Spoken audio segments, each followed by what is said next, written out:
அஸ்ஸலாமு அலைக்கும் வரஹ்மத்துல்லாஹி வபரகாத்துஹு. கண்ணியத்திற்குரிய எல்லாம் வல்ல அல்லாஹ்வின் நல்லடியார்களே, தற்போது நாம் வாழ்ந்து கொண்டிருக்கக்கூடிய இந்த காலகட்டத்தில் ஏராளமான புதிய புதிய வியாபார முறைகள் மக்கள் மன்றத்திலே அறிமுகப்படுத்தப்படுகிறது. இந்த நவீன வியாபாரங்களில் அதிகமானவை மார்க்கம் தடை செய்த அம்சங்கள் நிறைந்ததாக இருப்பதை நம்மால் பார்க்க முடிகிறது. இஸ்லாத்தை பொறுத்தவரையிலே நாம் பொருளாதாரம் ஈட்டக்கூடிய முறைகளில் நமக்கு பல வரம்புகளை விதித்திருக்கிறது.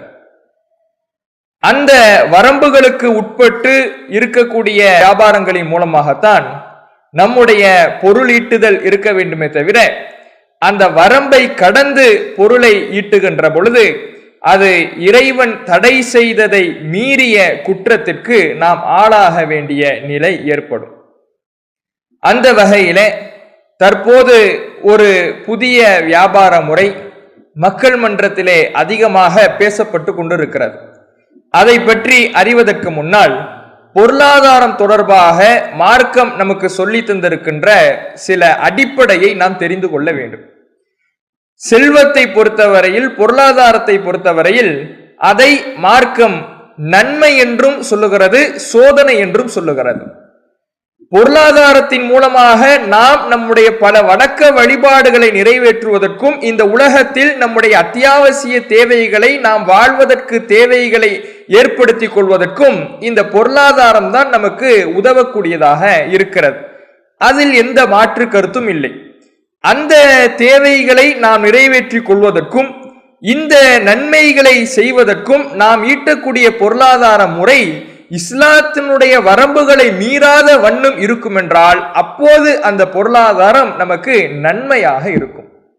அதே சமயம் அந்த பொருளாதாரத்தின் மீது உள்ள மோகமும், அந்த பொருளாதாரத்தின் மீது உள்ள ஆசையும் நம்மை இன்னும் அதிகமாக பொருளாதாரத்தை திரட்ட வேண்டும் என்பதற்காக இஸ்லாம் தடை செய்த முறைகளை எடுக்கக்கூடியவர்களாக, இஸ்லாம் தடை செய்த முறைகளில் விழக்கூடியவர்களாக இருப்போம் என்றால் அப்போது அந்த பொருளாதாரம் நமக்கு சோதனையாக மாறிவிடுகிறது. இப்படிப்பட்ட இந்த பொருளாதாரத்தை நாம் கண்ணும் கருத்துமாக மிக கவனத்தோடு கையாளக்கூடியவர்களாக, அதை ஈட்டக்கூடியவர்களாக இருக்க வேண்டும். ஏன்னா பொருளாதாரம் தான் மனிதன் அதிகம் நேசிக்கக்கூடிய, அதிகம் விரும்பக்கூடிய, நாடக்கூடிய ஒரு விஷயமாக இருக்குது.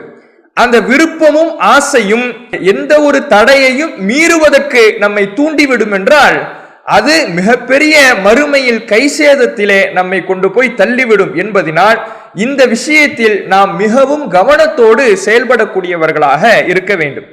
அதனால்தான் நபிகள் நாயகம் ஸல்லல்லாஹு அலைஹி வஸல்லம் அவர்கள் ஒரு எச்சரிக்கையை செய்தார்கள்.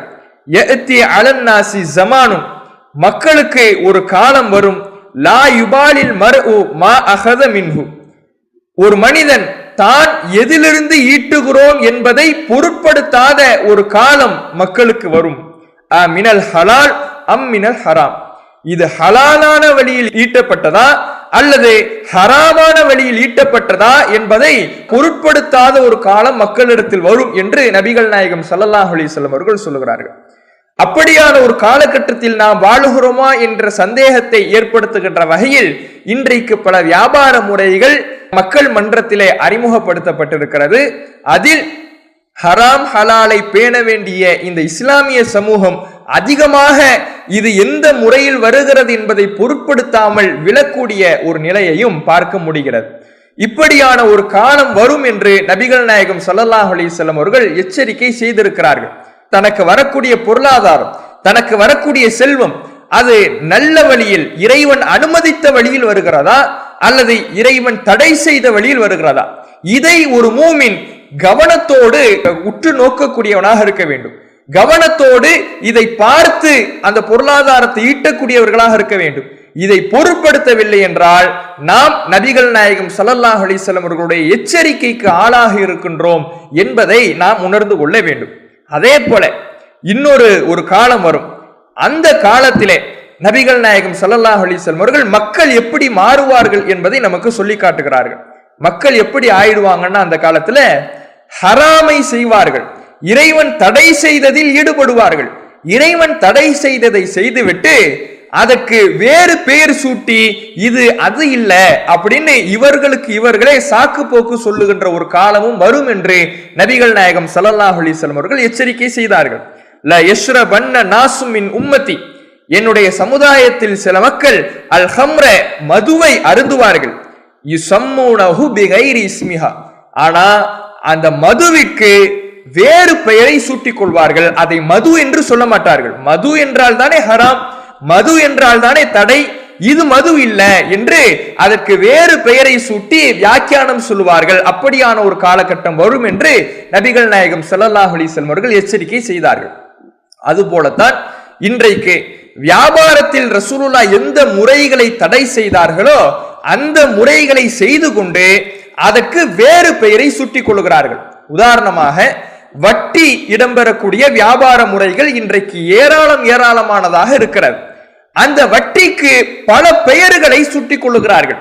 வட்டியை வட்டி என்று அழைக்காமல் அதற்கு வேறு பல பெயர்களை சூட்டிக் கொண்டு இது வட்டி கிடையாது என்று சொல்லக்கூடியவர்களாக இருக்கிறார்கள். வட்டியை வட்டி என்று அழைத்தால்தான் ஹராம் என்று கிடையாது. வட்டி என்று அழைக்காவிட்டாலும் அந்த வட்டியினுடைய அம்சம் இருக்கும் என்றால் அந்த அம்சம் அது வட்டியைத்தான் குறிக்கிறது. அது இஸ்லாத்தில் தடை செய்யப்பட்டதுதான் என்பதை மக்கள் விளங்கிக் கொள்ள வேண்டும். இப்படி பொருட்படுத்தாமல் வேறு பேர் சொன்னவுடன் அதில் ஈடுபடக்கூடியவர்களாக எந்த ஒரு முஸ்லிமும் இருக்கக்கூடாது. ஹராம் என்றால் அது எந்த பெயர் சூட்டப்பட்டாலும் அந்த தன்மை இருக்கும் என்றால் அது மார்க்கத்தில் ஹராம் தான் என்ற இந்த அடிப்படையை நாம் முதலில் புரிந்து கொள்ள வேண்டும். இப்போது நாம விஷயத்துக்கு வருவோம். இப்போது ஒரு புதிய வியாபார முறை மக்களிடத்துல அறிமுகப்படுத்தப்படுகிறது. பல மாவட்டங்கள்லையும் இது மாதிரியாக ஒரு வியாபாரத்தை அறிமுகம் செய்கிறார்கள். குறிப்பாக நாகை, காரைக்கால், திருவாரூர் இது போன்ற இந்த முஸ்லிம்கள் அதிகமாக வாழக்கூடிய இந்த மாவட்டத்துல சில ஊர்கள்ல இது போன்ற ஒரு வியாபார முறையை அறிமுகம் செய்கிறார்கள். என்ன வியாபார முறைனா, அவர்கள் ஒரு நிறுவனத்தை துவக்குகிறார்கள். அந்த நிறுவனத்தில் ஒரு உறுப்பினராக சேருவதற்கு ஐடி என்று சொல்லுகிறார்கள். உதாரணத்துக்கு நம்ம வங்கியில கணக்கு வைக்கிற மாதிரி ஒரு அந்த நிறுவனத்தினுடைய உறுப்பினராக ஆவதற்கு ஒரு ஐடி என்று சொல்லுகிறார்கள். அந்த ஐடியினுடைய விலை 42,000, 45,000, 48,000 என்று அப்படியே காலத்துக்கு ஏற்ப அது கூடிக்கொண்டே போகிறது. அந்த விலை மாறிக்கொண்டே இருக்கிறது. இந்த ஒரு குறிப்பிட்ட ஒரு உதாரணத்துக்கு 48,000 என்று வைத்துக் கொள்வோம். இந்த 48,000 ரூபாயை கொடுத்து அந்த ஐடியை பெற்றுக்கொண்டு நாம் அந்த கம்பெனியினுடைய உறுப்பினராக சேர்ந்து விட்டால் நமக்கு அவர்கள் சில ஆஃபர்களை கொடுக்கிறார்களாம். என்ன ஆஃபர் அப்படின்னு கேட்டா, உங்களுக்கு ஒவ்வொரு உறுப்பினருக்கும் இந்த 48,000 கொடுத்து சேர்ந்த ஒவ்வொரு உறுப்பினருக்கும் நாங்கள் மாதந்தோறும் 60 பாயிண்ட் தருவோம். ஒரு நாளைக்கு 2 பாயிண்ட் அப்படிங்கிற கணக்குல மாசம் 60 பாயிண்ட் தருவோம். 60 பாயிண்ட்னா ஒரு பாயிண்டினுடைய மதிப்பு 70 ரூபாய். அப்போ ஒரு மாசத்துக்கு என்ன ஆயிடுச்சு? 60 × 70 4,200 ரூபாய் ஆயிடுச்சு. இந்த 4,200 ரூபாய் மதிப்புள்ள அந்த பாயிண்ட் 60 பாயிண்ட் 70 பாயிண்ட் அது உங்களுடைய கணக்குல இருக்கும். இந்த பாயிண்டை நீங்கள் கொடுத்து விட்டு இதை பணமாக பெற்றுக்கொள்ளலாம். நான் மாசம் 4,200 4,200 என்று பெற்றுக்கொள்ளலாம். இல்லை என்றால் எங்களுடைய நிறுவனங்கள் இருக்கிறது, சூப்பர் மார்க்கெட் இருக்குது, மளிகை பொருட்கள் வாங்கக்கூடிய இடம் இருக்குது, துணிக்கடை இருக்குது, கன்ஸ்ட்ரக்ஷன் ஐட்டங்கள் இடம்பெறக்கூடிய கடை இருக்குது, ஹார்ட்வேர் கடைகள் இருக்குது, அதே மாதிரி ஸ்கூட்டர் இ பைக் நிறுவனம் இருக்குது, ரியல் எஸ்டேட் இருக்குது. இப்படி பல நிறுவனங்கள் நாங்க வச்சிருக்கிறோம். அதுல அந்த பாயிண்டை நீங்க கொடுத்து அதை நீங்கள் அந்த பொருளாக நீங்கள் மாற்றிக்கொள்ளலாம் அப்படின்னு ஒரு திட்டத்தை அறிமுகப்படுத்துகிறார்கள். சரி, இது எத்தனை மாசத்துக்கு? 48,000 நம்ம கொடுத்தா மாசம் உங்களுக்கு 4,200 ரூபாய் வந்துடும். அந்த 4,200 ரூபாய் 4,200 ஒரு சில சமயத்துல 4,100, ஒரு சில சமயத்துல 4,300, இப்படி அந்த 4,000 அந்த 4,100 200க்குள்ளேயே நிற்கும். அப்ப இப்படியான ஒரு பிக்ஸ்டு ஒரு பிரைஸ அவங்க என்ன பண்றாங்க? மாதம் கொடுக்கறாங்க. மாதம் டெய்லி 2 பாயிண்ட், அது கன்ஃபார்ம். மாதம் 60 பாயிண்ட் அல்லது 70 பாயிண்ட் அந்த பாயிண்ட் கணக்கு சொல்றாங்க. ஒரு பாயிண்டினுடைய மதிப்பு 60 70 மாதந்தோறும் 4200 ரூபாய் வருது. இப்படி 3 வருஷத்துக்கு, அதாவது 36 மாதத்துக்கு உங்களுக்கு இந்த பாயிண்ட் சேமித்து கொண்டே வரும். 4200 4200 4200 வந்து கொண்டே இருக்கும். இதை மாதம் நீங்க கொடுத்து பணமா வாங்கிக்கலாம் அல்லது பொருளா வாங்கிக்கலாம். இப்படி பார்த்தால் 3 வருடத்துக்கு, அதாவது 36 மாதத்துக்கு 1,51,200 ரூபாய், 4200 கணக்கு வச்சோம்னா 1,51,200 ரூபாய் வருது, கிட்ட 1,50,000 லட்சம் ரூபாய். அப்ப இந்த 1,50,000 லட்சம் ரூபாய் இந்த உங்களுக்கு நாங்க கொடுப்போம் அப்படின்னு சொல்றாங்க. சரி, ஒரு ஆள் ஒரு ஐடி தான் வைக்கலாமா அப்படின்னு கேட்டா இல்ல, அவர் எத்தனை ஐடி வேணாலும் வைக்கலாம். உறுப்பினரா சேர்றதுக்கு ஐடின்றாங்க. உறுப்பினரா சேர்றவரை எத்தனை ஐடி வேண்டுமானாலும், எவ்வளவு 48,000 48,000 48,000ன்னு அவர் எத்தனை ஐடி வேணாலும் வச்சுக்கலாம். 10 ஐடி வச்சுக்கலாம், 20 ஐடி வச்சுக்கலாம், 100 ஐடிக்குள்ள நீங்க வாங்கி கொள்ளலாம் என்று இப்படியான ஒரு திட்டத்தை சொல்லி இருக்கிறார்கள். அப்ப 3 வருஷத்துக்கு 1,50,000 லட்சம் ரூபாய் ஆயிடுச்சு. ஒரு ஐடியுடைய கணக்கு. இது இல்லாம முடியக்கூடிய வேலையில தங்க நாணயம் கொடுப்போம், அதே போல இடம், இது மாதிரியான சில சலுகைகள், சில ஆஃபர்கள் நாங்க கொடுப்போம், கூடுதலாகவும் கொடுப்போம் அப்படின்னு சொல்லி ஆரம்பிச்சிருக்கிறாங்க. சரி, இதனுடைய வேறு என்ன சொல்றாங்கன்னா, இந்த ஐடி வச்சிருந்தா இவர்கள் வைத்திருக்கக்கூடிய நிறுவனங்கள்னா சில கடைகளை வச்சிருக்கிறாங்க, துணிக்கடை, சூப்பர் மார்க்கெட், இது மாதிரியான கடைகள் வச்சிருக்கிறாங்க. அந்த கடைகள்ல போய் நீங்க பர்ச்சேஸ் பண்ணீங்கன்னா, பொருள் வாங்கினீங்கன்னா உங்களுக்கு சலுகை விலையில அந்த பொருள் கிடைக்கும். அதே மாதிரி ஒரு ஸ்கூட்டர் நிறுவனம் ஒன்று இருக்குது. அந்த கடையில போய் நீங்க பைக்கு, எலக்ட்ரிக் பைக் நீங்க போய் வாங்கினீங்கன்னா 90,000 ரூபாய் மதிப்பு அந்த பைக்கினுடைய மதிப்பு. அந்த 90,000 ரூபாய் கொடுத்து நீங்க வாங்கிக்கிறீங்க. இல்ல 50,000 ரூபாய் தான் உங்கள்கிட்ட இருக்கு, கொடுத்துட்டீங்க. உங்களுக்கு மாசம் 4,200 வருதுல, அதை வச்சு பாக்கி உள்ள காசை நீங்க கழிச்சிடுறீங்க. இப்படி வாங்கிக்கலாம். இப்படி நீங்க வாங்கினீங்கன்னா 18 மாசத்துக்கு 5,000 மதிப்புள்ள மளிகை பொருள் மாசம் உங்களுக்கு தரப்படும். அப்ப என்னாச்சு, 18 மாசத்துக்கு 5,000 ரூபாய் மதிப்புனா அதே 90,000 ரூபாய் ஆயிடுச்சு. அதுவே 90,000 ரூபாய் பைக் என்ன ஆயிடுச்சு, பைக் இலவசம். இப்படியான ஒரு முறைய அவங்க என்ன பண்றாங்க, மக்கள் மன்றத்துல அறிமுகப்படுத்தி செய்து கொண்டு இருக்கிறார்கள். இதுல பல பேர் இந்த ஐடியை வாங்கி தங்களுடைய வருமானத்திற்கான வழியாக இதை செய்து கொண்டு இருக்கிறார்கள். இப்ப இது மார்க்க அடிப்படையில என்ன வியாபார முறை அப்படிங்கிறத நாம புரிஞ்சுக்கணும். முதல்ல நாம ஆரம்பத்துல சொன்ன மாதிரி வட்டி என்பது வட்டி என்று சொல்லப்பட்டால்தான் ஹராம் என்று கிடையாது. வட்டியினுடைய அம்சம் எந்த பெயரில் வந்தாலும் அது வட்டி தான், அது மார்க்கத்தில் தடை செய்யப்பட்டதுதான் என்பதை நாம விளங்கிக்கணும். இங்க என்ன பண்றாங்க, ஆஃபர்னு வட்டிக்கு பேர் சொல்றாங்க. சில கடைகள்ல பார்க்கலாம் நீங்க, சில நிறுவனங்கள் என்ன சொல்லுவாங்கன்னா இஎம்ஐ 0% இஎம்ஐ, ஆனா டாக்குமெண்ட் சார்ஜ்னு வட்டியை வாங்குவாங்க. அங்க வட்டிக்கு பேரு இன்ட்ரெஸ்ட்னு சொல்லல, வட்டின்னு சொல்லல, அந்த வட்டிக்கு பேர் என்ன சொல்றான், டாக்குமெண்ட் சார்ஜ் அப்படிங்கிறான்.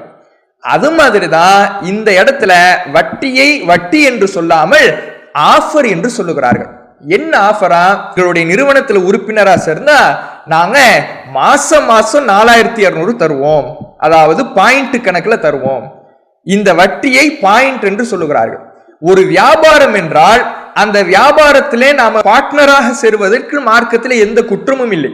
நாம ஒரு நிறுவனத்துல கூட்டு சேர்ந்து வியாபாரம் செய்யறோம்னா அந்த கூட்டு சேர்ந்து வியாபாரம் செய்வதில் மார்க்கத்துல எந்த தடையுமே இல்லை. எப்படி இருக்கும், ஆனா அந்த கூட்டு அவர்களுக்கு மத்தியிலே அந்த பிரித்து கொள்ளுகின்ற முறை லாபத்திலையும் நஷ்டத்திலையும் பங்கெடுக்கின்ற வகையில் இருக்கணும். அப்படி இல்லாம பிக்ஸ்டாக மாதம் எனக்கு இவ்வளவு தந்துடணும் அப்படின்னு சொன்னா அது வட்டியினுடைய அம்சம்தான். ஏன்னா இப்போ ஒருத்தர் ஒரு 4 பேர் சேர்ந்து வியாபாரம் செய்யறாங்க. மாசம் 20,000 ரூபாய் லாபம் கிடைக்கிறது. அந்த 20,000 லாபத்தை 4 பேர் 5,000 பிரிச்சுக்கிறாங்க. இப்படி ஆளுக்கு 25% பிரிச்சுக்கிறாங்க. ஒரு மாசம் 10,000 தான் லாபம் கிடைக்குது. இப்ப என்ன பண்றாங்க, இப்ப 5,000 பிரிக்க முடியாது, 2,500 பிரிச்சுக்கிறாங்க. இப்படி லாபம் கூடும் பொழுதும் குறையும் பொழுதும் ஒன்றுமே இல்லாமல் ஆகும் பொழுதும் கை காசை போடுகின்ற நஷ்டம் ஏற்படும் பொழுதும் எல்லாத்திலையும் இவங்க கூட்டாகிறாங்கன்னா இதுல மார்க்கத்துல எந்த தடையும் இல்லை. இப்படி இல்லாம வியாபாரம் நடக்குதோ நடக்கலையோ, என்ன ஆனாலும் மாசம் உங்களுக்கு இவ்வளவு ரூபாய் அப்படின்னு கொடுக்கப்படுதுன்னா அது வட்டி தான் என்பதுதான் ஒரு நிதர்சனமான உண்மை. அப்ப இத்தகைய இந்த வட்டி முறை என்பது மார்க்கத்துல தடை செய்யப்பட்ட அம்சம். இதை என்ன சொல்றாங்கன்னா, நாங்க முதலீட்டு நிறுவனம் இல்லை, எடுத்த உடனே ஆரம்பிக்கிறது எப்படிதான், நாங்க முதலீட்டு நிறுவனம் இல்லை. முதலீட்டு நிறுவனம்னா என்ன, உங்கள்கிட்ட இருந்து 48,000 வாங்கி எங்களுடைய நிறுவனங்கள்ல அதை முதலீடு செய்து அதன் மூலமாக நாங்க பிக்ஸ்டா வந்து நாங்க உங்களுக்கு தரல, பிக்ஸ்டா லாபம் தரல, அப்படி தந்தா அது வட்டி தான் என்று சில மாயாஜால வார்த்தைகளை சொல்றாங்க. இதெல்லாம் சொன்னா மக்களுக்கு வந்து ஒரு நம்பிக்கை ஏற்படுத்துங்கிறதுக்காக இந்த மார்க்கம் தொடர்புள்ள வார்த்தைகளை எல்லாம் சொல்றாங்க. இப்படி சொல்லிட்டு நாங்க வந்து ஒரு ஆஃபர் தான் கொடுக்கிறோம். என்ன ஆஃபரு, எப்படியான ஆஃபரு, அதுக்கு சில உதாரணங்களையும் சொல்றாங்க. இப்ப நீங்க கூகுள் பே யூஸ் பண்றீங்க. கூகுள் பே யூஸ் பண்றீங்கன்னா நீங்க ஒருவருக்கு அந்த கூகுள் பேவின் மூலமாக ஒரு டிரான்சாக்சன், ஒரு பண பரிவர்த்தனை செய்றீங்க. அப்படி பண பரிவர்த்தனை செய்யும் பொழுது அவன் 1 ரூபா 2 ரூபா 5 ரூபான்னு தரான்ல, அது மாதிரி தான் எங்களுடைய நிறுவனத்தில் நீங்கள் பங்குதாரராக சேர்ந்ததினால் மாதம் மாதம் இவ்வளவு ரூபாய் தரோம் அப்படின்னு சொல்றாங்க. இது மக்களை முட்டாள்கள் என்று நினைத்து சொல்லக்கூடிய ஒரு உதாரணம். ஏன் தெரியுமா, கூகுள் பேவை நான் பயன்படுத்துறதுனால ஒரு தடவை நான் 10,000 அனுப்பிட்டேன்னா மாசம் மாசம் எனக்கு 100 ரூபாய் தந்துகிட்டு இருக்கிறானா? எப்பயாவது ஒரு தடவை ஏதாவது ஒரு அமௌண்ட் அனுப்பும் பொழுது 1 ரூபா 2 ரூபா அல்லது ஒன்னும் தராம ஏதாவது ஒரு முறையில கொடுக்கிறான். இது அவனுடைய நிறுவனத்தை விளம்பரம் செய்வதற்காக செய்யக்கூடிய ஒரு யுக்தி. இது தராமலும் போவார்கள், மாசம் மாசம் யாரும் தரல. ஆனா இவங்க எப்படி 48,000 கொடுத்து நீங்க ஐடி வாங்கிட்டீங்கன்னா உங்களுக்கு மாசம் மாசம் 4,200 அல்லது பொருள், இப்படியான ஒரு முறையை கூகுள் பேல செய்யல. அது ஒரு விளம்பரத்துக்காக செய்யப்படுகிறது. இப்போது அதையும் என்ன பண்ணிட்டாங்க, குறைச்சிட்டாங்க. இப்போது அதுவும் என்ன கிடையாது, வருவது கிடையாது. அப்போ இதை ஒரு உதாரணமா சொல்றாங்கன்னா மக்களை ஏதோ முட்டாள்கள் என்று நினைத்து கொண்டு இவர்கள் சொல்லக்கூடிய ஒரு உதாரணமா இருக்குது. அதே மாதிரி இன்னொன்னு என்ன சொல்றாங்க, இப்போ வந்து நான் ஒரு பொருள்ல தான் முதலீடு செய்யணும்னு கிடையாது. அமேசான்ல பிரைம் மெம்பர்ஷிப் வாங்குறீங்க, அதே போல பிளிப்கார்ட்ல ஒரு பிளஸ் மெம்பரா ஆகுறீங்க அப்படின்னா நீங்க உங்களுடைய சப்ஸ்கிரிப்ஷனை நீங்க உறுப்பினரா சேர்றதுக்கு ஒரு தொகை கொடுக்குறீங்களே, அது மாதிரிதான் இது. ஆமா சேர்றாங்க. அவங்களுக்கு யாருக்குமே மாசம் மாசம் வந்து அந்த அமேசான் நிறுவனமோ அல்லது பிளிப்கார்ட் நிறுவனமோ காசு தரது இல்லையே. ஆஃபர் கூட இவங்களுக்குன்னு தனி ஆஃபர்லாம் கிடையாது. ஏதாவது 1-2 பொருள்ல தான் ஆஃபர் கொடுப்பாங்க. மற்றபடி இவர்களுக்கு இருக்கக்கூடியது என்ன, அந்த அமேசானுடைய வீடியோக்களை பார்த்து கொள்ளலாம். அதே போல இவர்களுடைய இந்த டெலிவரி வேகமாக வரும். இதுதானே தரப்படுது. மாசம் மாசம் இவ்வளவு ரூபாய் அப்படின்னு யாராவது தராங்களா? அப்ப இப்படி தருவது அந்த முதலீட்டு வியாபாரத்தை வேறு பெயரில் செய்கிறார்கள்.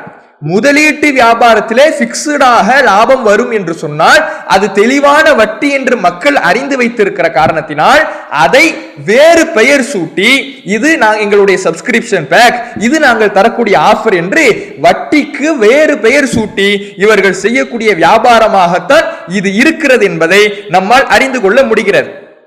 அப்போ இந்த பிக்ஸ்டாக கொடுக்கக்கூடியது எல்லாமே வட்டியில் தான் சேரும். யாரால இப்படி கொடுக்க முடியும் சிந்திச்சு பாருங்க. முதல்ல இது தெளிவுபடுத்தப்படாத வியாபாரம், அதையும் புரிஞ்சுக்கணும். இவர்கள் எப்படி இதை கொடுக்கிறார்கள், எந்த லாபத்திலிருந்து தராங்க, எப்படி கொடுக்கிறார்கள் என்று எதுவுமே தெளிவுபடுத்தப்படுவது கிடையாது. அது வந்து நாங்க உங்களுக்கு சொல்லணுங்கிற அவசியமும் இல்லை அப்படிங்கிறதே சொல்றாங்க. நாங்க உங்களுக்கு சொல்லணுங்கிறது அவசியம் இல்லை. கூகுள் பேட்டு நீங்க போய் கேட்கறீங்களா, அமேசான் போய் நீங்க கேட்கறீங்களா என்று இப்படியான திமிர்வாதம் பேசக்கூடியவர்களாகவும் அவர்கள் இருக்கிறார்கள். அப்போ இப்படி தெளிவுபடுத்தப்படாத ஒரு வியாபாரத்தில் மாதம் பணம் வருகிறது என்பதற்காக, பொருளாதாரம் வருகிறது என்பதற்காக நாம் சென்று அதில் விழுவோம் என்றால் இது தெளிவான வட்டி என்பதை மக்கள் உணர்ந்து கொள்ளணும். தெரியாம போய் விழுந்த சகோதரர்கள் கூட திரும்பி வந்துடுங்க. அது வந்து தெளிவான வட்டி என்பதை நீங்கள் புரிந்து கொள்ள முடியும்.